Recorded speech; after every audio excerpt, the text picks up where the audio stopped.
I'm Josh with the Chariot. You're watching behind the scenes at hmmag.com. Excellent. So, if I can pick your brain a little bit, tell me what's going through your mind when you're deconstructing your set. And deconstructing meaning playing? Yeah, the playing, the drum set, the pieces of equipment. You know, you put the show together, now you're taking it apart, more or less. The only thing really going through my brain is freedom.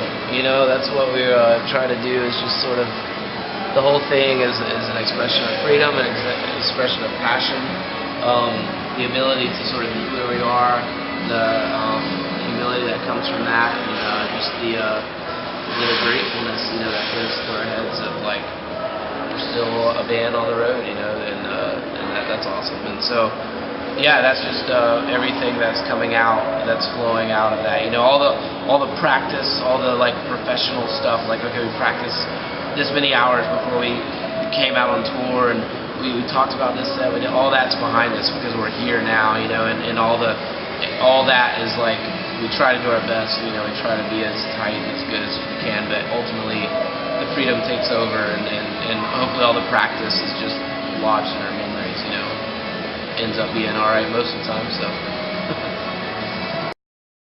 There's, yeah, you have to, I don't know what to search, I think it's Crazy Frog, but we had a sound girl that came out on tour with us, and she's foreign, and there's this thing called a Crazy Frog. It's not that funny, but man, she lost her mind when she saw it, and so therefore, it's kind of an ongoing joke with us that, you know, that this Crazy Frog. I think you can search Crazy Frog and you'll at least see enough to gather your own thoughts about it.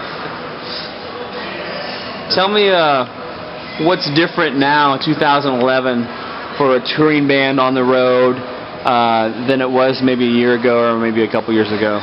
What have you noticed? Gas prices are higher. A year ago, I don't know if there's so much difference between a year ago or 2 years ago, but you know, I feel like it's getting more and more. I don't know. I can't think of any strong differences. Do you have any? Really? I don't really think of any strong differences. Yeah, rewind about 5 or 6, maybe 7 years. I've been doing this for a minute. Lots of different things. You know, nowadays it's common conversation for bands to talk about, oh, we're going to this hotel, we're going to this hotel. Oh, we're staying at the Hilton tonight, we're staying at this. Used to, that was non-existent. It was always a friend's house or sleeping in the van. We sleep in the van most of the time just because we like saving money, or we'll stay with a friend's house, you know. But used to, it wasn't even an option. Used to, it was like, I mean, that just didn't come up in conversation. And of course, nowadays you got even like bands talking about, oh, should we tour in a bus or should we tour in a van? And that was something that never got talked about. You were obviously going to tour in a van back then, you know. So I think everything's kind of taking these like slow steps upwards to some degree, you know. But ultimately, you know, we're all, you know, trying to figure it all out. You know what I mean? As time goes and things change, you know, everything about being in a band is the business side of it all. That's completely different than it used to be. You know, there was no such thing as business side of it, you know, but now you have managers, you have lawyers, you have booking agents, you have labels, you know, all this stuff. And unless you're us, we don't have managers or lawyers, or we do have a booking agent, but your average band does. And you know,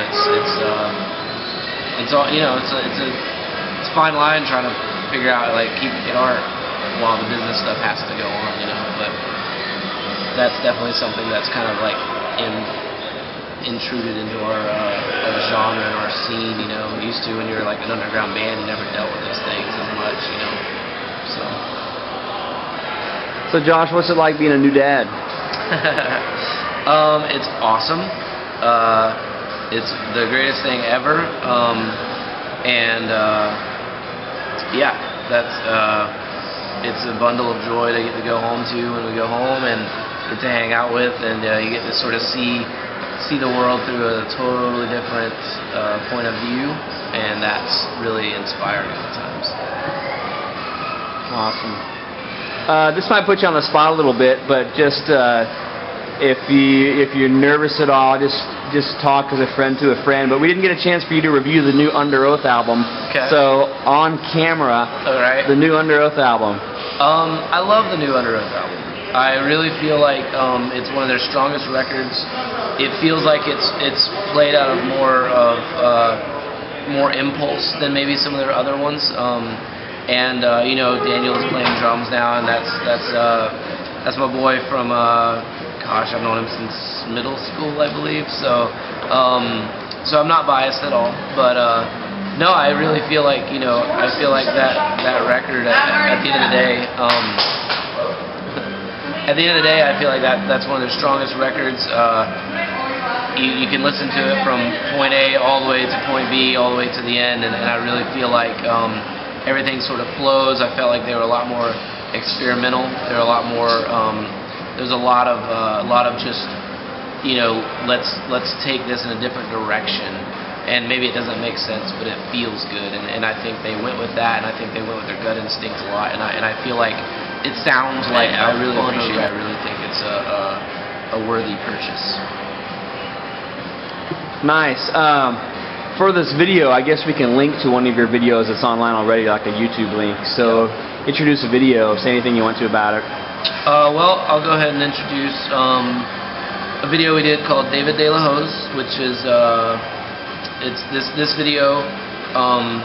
It's all done in one continuous take. There's no cuts, and this video is really fun for us because it wasn't a director coming in with this well-planned, well-thought-out a budget and this thing. It was literally us sitting around Waffle House eating, and we were like, let's record a song live. You know, we did a couple parts live, sort of an homage to our first record, and also certain parts we have to do live because they're kind of tricky and we don't play to a click or anything. So if we're doing it live, we might as well video it so that we can be like, that's the take that you hear on the album. And then we were like, well, if we're going to do that, you might as well do something fun like throw drums in the kitchen or something. We're like, oh, okay. And we were like, well, if we're going to do that, we might as well do this. And if we're going to do that, we might as well do this. And it just sort of evolved into what you're about to see here. It's one of our proudest moments because that what you're seeing is the second take, and we honestly thought it was going to take forever to accomplish. And at the end of the day, it turned out so well that we wanted it to be its own entity, and so we re-recorded everything for the album, you know, like you would a normal song, and just kept the live stuff that you hear for the video. So this is David De La Hose. Nice. I got enough footage.